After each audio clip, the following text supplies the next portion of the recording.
বৎসরের যুবক ব্যাসদেব, ইহাই উল্লেখ করা আছে। সেই ব্যাসদেব তিনি কি করলেন, সুখদেব তিনি কি করলেন, ওখান দিয়ে যাচ্ছেন, কি দেখছেন, জলক্রীড়া করছে সে নারীগণ। লগ্ন সুখদেবে তারা হেরিল তখন, কিছুমাত্র লজ্জা দোষ না করে তখন।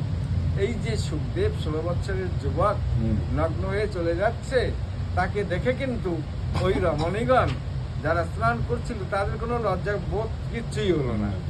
তারা যেমন ভাবে হাসছিল, খেলছিল, জলক্রীড়া করছিল, তেমনি ভাবে তারা জলক্রীড়া করছিল। সুখদেব ওখান থেকে চলে গেলেন, তিনি চলেই গেলেন।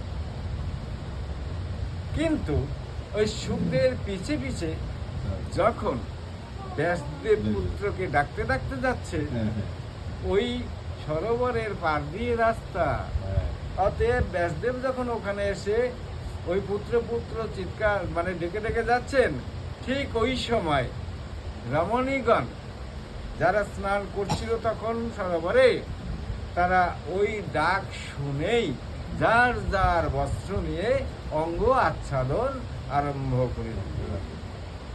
ইহা ব্যাসদেব লক্ষ্য করিলে, লক্ষ্য করে এইবার তিনি সেই রমণীগণকে জিজ্ঞেস করলেন,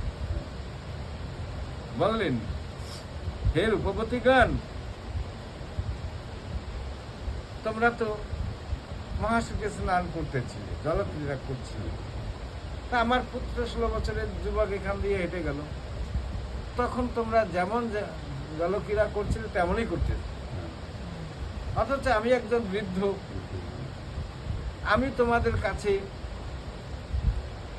আসতেই তোমরা কি করলে, বস্ত্র আচ্ছাদন করলে।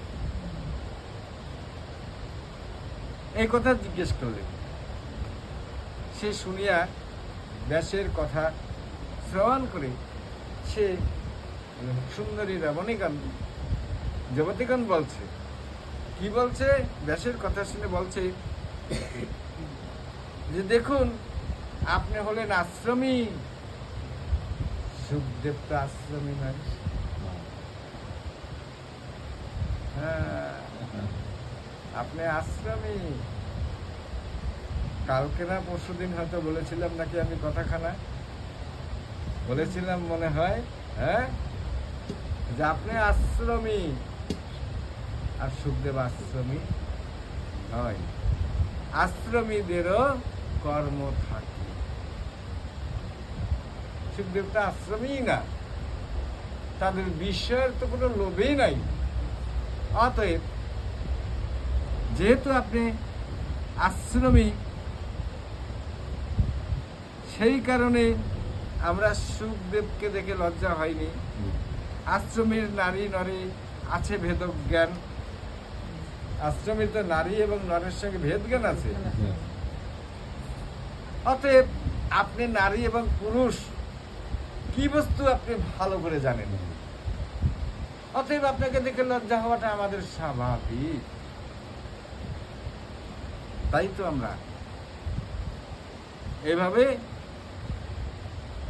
আপনাকে দর্শন করে আমরা বস্ত্র আচ্ছাদন করেছি। আর যারা অনাশ্রমী তাদের কাছে সবাই সমান, তার নারী আর পুরুষ কোনো ভেদ নাই তাদের কাছে। আর দেখুন, আপনার থেকে সুখদেব অনেক জ্ঞানী, আপনার থেকেও অনেক ভক্তি, পিতার অপেক্ষা সুখদেব তিনি জ্ঞানী, ভক্তি, ঈশ্বরে তার অনেক কথা বলবেন। তার তো জড়বস্তুর ন্যায়, সুখদেব হলো জড়বস্তুর ন্যায়। জড়বস্তুর কখনো কোনো এই ধরনের কাম মনোভাব, ক্রিয়া মনোভাব থাকে না। উন্মত্ত জড়ের ন্যায় সদা বাস করে, এহেন মহর্ষি সুখ বল কি কারণ, পুরু দেশে হস্তিনায় উপস্থিত হন, নাহিক কখনো তা যার নগরে গমন, কেমনে জানিলে তারে যত জনগণ। কেমন এবার সেই ঋষি পরীক্ষিত পাশ আপনার মনোভাব করেন প্রকাশ। কি প্রসঙ্গ তথা বলো হইল উপনীত, ভাগবত কথা যাহে হয় প্রচারিত। শুনিয়াছি লোকমুখে শুনো মহাজন, সুখের যদ্যপি কবু হয় আগমন, গৃহস্থের গৃহে তিনি রন ততক্ষণ যতক্ষণ হয় এক গাভীর দন। সুখদেব মাত্র একটা গৃহস্থের বাড়িতে তিনি উপস্থিত হন ভিক্ষার জন্য, খাওয়ার জন্য। তিনি এসে কি বলেন, ভিক্ষাটা কার কাছে না আমাদের বর্তমান দেখছি সেটা সাধু গুরু বা যত সন্ন্যাসী যারাই আসুক তারা কি বলে, মাগো কিছু ভিক্ষা দেন, আর নয়তো বলে মা সাহায্য দেন, বলে না? হ্যাঁ, এই কথাই বলে।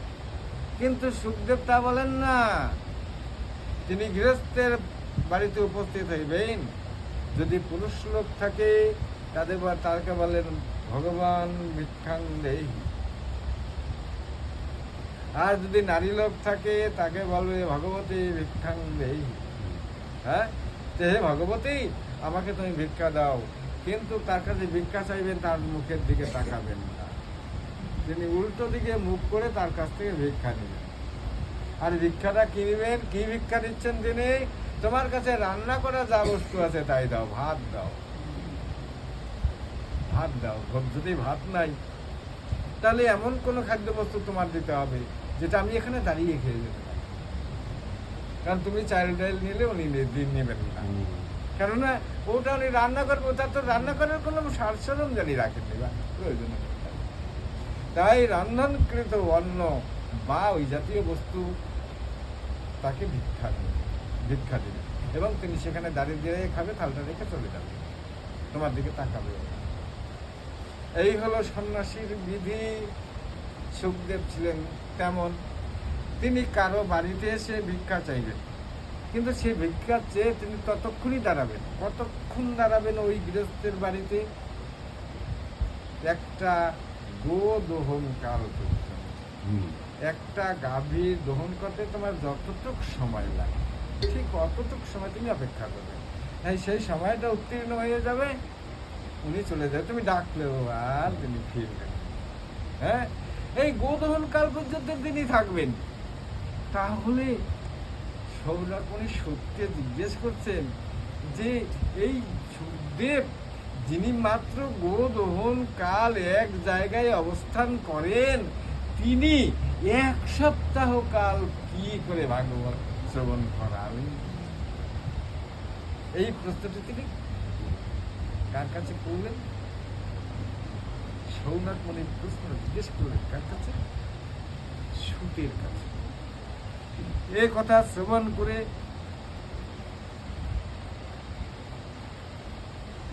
ভাগবত কথা হয় জলধি সমান, সমুদ্রের মতো, তিনি কেমন করে তা বর্ণনা করলেন। সেই পরীক্ষিত মহারাজ অভিমান্য সুত, তার জন্মের কথা আপনি বলুন। সে তো পাণ্ডব বংশ অবতার।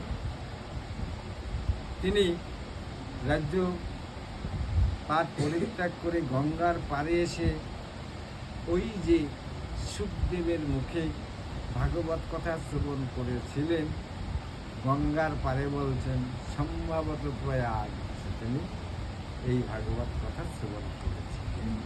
এখানে গঙ্গার পাড়ে উল্লেখ করা আছে।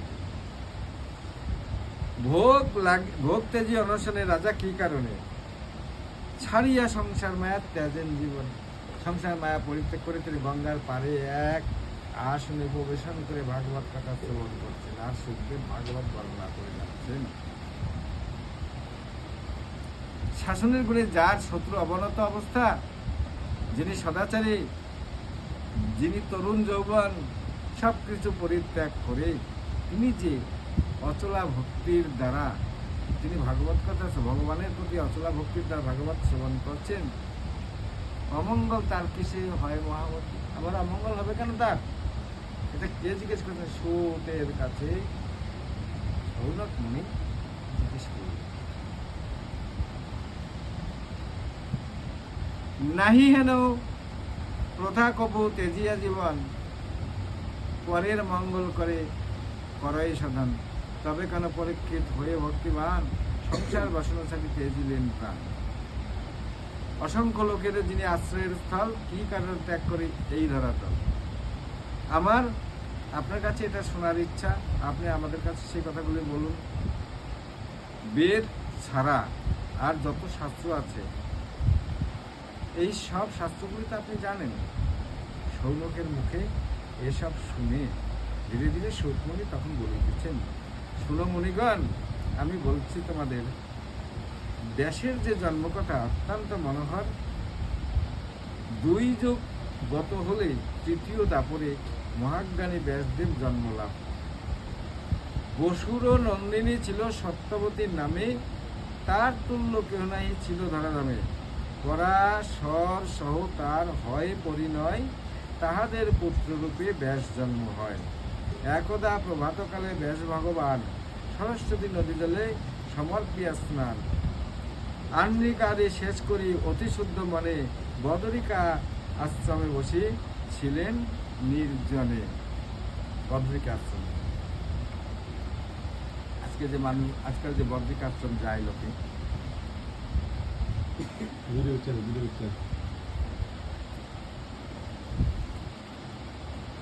ধরণীর যেই দশা ছিল সেই সময় সহসা তার মনে প্রতিভাত মনে হচ্ছে। দিব্যজ্ঞানে দেখে ঋষি অতি বেগ বলে বিবর্তন হইতেছে, এই ভূমণ্ডলে বিবর্তন হচ্ছে। তিনি যোগ বলে দর্শন করলেন। এই কালের দুর্যেয় বেগে ব্রহ্মাণ্ডের যে অবস্থা, সব তিনি দর্শন করছেন। আর এই জন্য এই দেহের শক্তিটা ক্রমশ কমছে। ঈশ্বরের প্রতি ভক্তি নাই, ধৈর্য নেই, বুদ্ধিলোপ, ক্ষীণকায়, পরমায়ু অল্প, শক্তিহীন, এই সব দর্শন করে সে ব্যাসদেব তিনি পাগলের মতন হয়ে গেলেন যে জীবের উপায় কি হবে, প্রাণীর মঙ্গল কেমন করে হবে, হ্যাঁ আমি কি করলে এই এদের জগৎ জনের আমি মঙ্গল সাধন করিতে পারিব। এই ব্যাসদেব ভাবিতেছেন। যেন ভাবতে ভাবতে একটা স্থির করলেন, তার মনটাকে স্থির করলেন, চিত্তটাকে শুদ্ধ করলেন। তিনি এক বেদ 4 অংশে প্রণয়ন করলেন। তারপরে অল্প বুদ্ধি মানুষের জন্য তিনি 4 ভাগে বিভক্ত করলেন, অলৌকিক শক্তির দ্বারা বর্ণনা করলেন। এবার 4 ভাগে বেদ ঋষি করিয়া উদ্ধার, পুরাণ সঞ্চয় বেদ করেন প্রচার। ঋগ্বেদের শিখিলেন পৈল নামে মুনি, ঋগ্বেদ পৈল নামে মুনিকে ঋগ্বেদ শিখিয়ে দিলেন। সামবেদ শিক্ষা দিলেন জৈমিনী মুনিকে, যজুর্বেদ শিক্ষা দিলেন বৈশম্পায়ন মুনিকে, আর সুমন্তকে অথর্ববেদ শিখিয়ে দিলেন। এই রূপে পাঠ করে বেদ সমুদয় 4 মুনি 4 বেদে পারদর্শী হয়। শ্রী লোম হর্ষণ মোর পিতৃদেব পরে, এই সুতের কথা বলছে। ইতিহাস পুরাণেতে শিক্ষা লাভ করে, নিজ বেদ নানাভাবে করিয়া বিস্তার, ঋষিরা আপন শিষ্যে শিখান আবার। সে সকল শিষ্যগণ বেদ ও পুরাণ আপন আপন শিষ্যে শিক্ষা করে দান। এইভাবে বেদ এবং কালক্রমে ধরাধামে বহু ভাগে অশেষ শাখায় ভাগ হয়ে গেল। এক্ষণে পৃথিবীর বিমূল মানব সে সকল বেদ শাখা পাঠ করে সব। দীনবন্ধু ভগবান ব্যাস মহাভাগ এই কারণে করেছেন বেদেরও বিভাগ। নিন্দিত ব্রাহ্মণগণ শূদ্র রমণীজনার, বেদ কথা শুনিবারে নাহি অধিকার। নিন্দিত ব্রাহ্মণ এবং শূদ্র রমণী জনের বেদ কথা শ্রবণ করার জন্য নাহি অধিকার। এই বিবেচনা করি ব্যাস সনাতন মহাভারতের সৃষ্টি করিলেন তখন। তাহলে এদের উদ্ধার হবে কি করে? তাই তিনি মহাভারতের সৃষ্টি করলেন, সৃষ্টি করিলেন। এত শাস্ত্র রচনা করার পরেও মানে তার মনে তৃপ্তি আনন্দ পাচ্ছেন না ব্যাসদেব। তাই ক্ষুণ্ণ মনে তিনি বসে আছেন, দুঃখিত মনে তিনি বসে আছেন। তার মনে শান্তি হচ্ছে না, সরস্বতীর নদীর তীরে বসে আছেন। এই অবস্থায় সেখানে কি হলো, সেখানে সরস্বতী নদীর তীরে বসে চিন্তিত অন্তর, আর ভাবিয়া পাচ্ছেন না আমি এখন কি করিব, কি করলে আমার জীবের মঙ্গল করতে পারবো। আমি মহাভারতে বেদের বেদার্থ করলাম, এটাও তো অধম রমণীগণ আর শূদ্রজন ভারত শুনিলে পাবে ধর্ম আস্বাদন। কিন্তু তবু হাই অতি দুঃখের বিষয়, যদিও জীবাত্মা ভ্রমে পরিপূর্ণ হয়, তথাপি সত্যের কোনো না পাইয়া ভাস জীবাত্মা অসত্য সম হয়েছে প্রকাশ, তাও ওনার শান্তি হচ্ছে না। মহাভারত লিখলাম কিন্তু পারলাম না। এবার এই চিন্তায় নিমগ্ন হয়ে তিনি মনক্ষুণ্ণ হয়ে বসে আছেন। এই সময় নারদ মুনি ওখানে এসে উপস্থিত। ব্যাসদেবকে ক্ষুণ্ণ মন অবস্থায় দর্শন করে নারদ ব্যাসদেবকে বললেন, কি বললেন, যে ব্যাস, তোমার মনক্ষুণ্ণ অবস্থা কেন? তুমি দুঃখী মনে কেন বসে আছো? তখন ব্যাসদেব তার মনের কথাটি বলে, আমি আনন্দ পাচ্ছি না, আমার সুখ হচ্ছে না, আমার শান্তি নেই। কেন, কি হয়েছে? এই অবস্থা। তাই তুমি এক কাজ করো, নির্মল কৃষ্ণ কথা প্রচার। যে কৃষ্ণের কথায় কোনো রকম পক্ষপাতিত্ব দোষ থাকিবে না, সেই শ্রীকৃষ্ণ কথা বলতে। ব্যাসদেব তখন আরম্ভ করলেন শ্রীমদ্ ভাগবত রচনা। আর এই শ্রীমদ্ ভাগবত রচনা করেই ব্যাসদেব তিনি পরমানন্দ লাভ করলেন। আর এই সময় নারদ মুনির কাছ থেকে ব্যাসদেব